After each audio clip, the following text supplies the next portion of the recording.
Le ministre chinois des Affaires étrangères, Wang Yi, a transmis les salutations du président Xi Jinping aux dirigeants français, affirmant que M. Xi appréciait hautement la relation sino-française, la qualifiant de globale et stratégique, ajoutant que la Chine souhaite l'approfondir.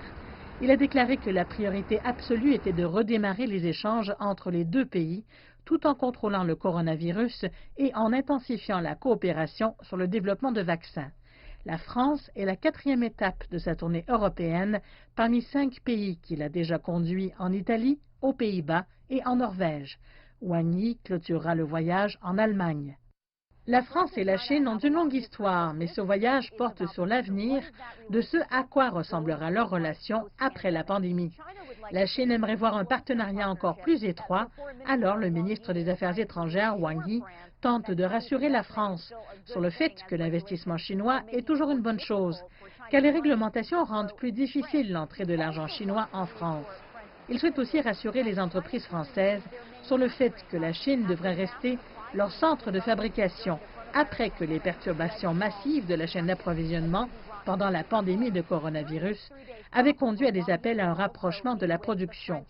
Au cours de son escale de 3 jours, Wang Yi rencontrera également le ministre français des Affaires étrangères, où l'accord d'investissement exceptionnel entre l'Union européenne et la Chine devrait être discuté. L'objectif est de conclure peut-être cela lors d'un sommet virtuel le 14 septembre, afin qu'il puisse être signé d'ici la fin de cette année.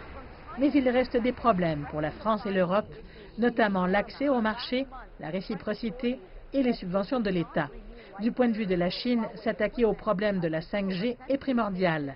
Le mois dernier, les autorités françaises ont déclaré qu'elles ne renouvelleraient pas les licences pour les équipements Huawei. Essentiellement, cela éliminera l'entreprise du réseau 5G français d'ici 2028, ce que la Chine ne souhaite pas voir se produire. Paris est peut-être la 4e étape de sa tournée européenne parmi 5 pays, mais c'est ici que Wang Yi passe le plus de temps et pour une bonne raison. La France est la 2e économie d'Europe. Emmanuel Macron est l'un des dirigeants les plus influents d'Europe, juste derrière la chancelière allemande Angela Merkel, avec laquelle Wang Yi devrait se réunir au début de la semaine prochaine.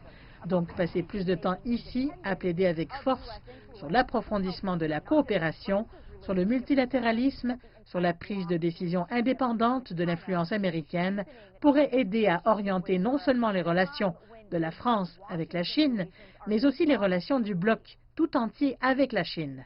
Il est essentiel de renforcer les relations de la Chine avec l'Europe à un moment où les relations entre Beijing et Washington sont si tendues.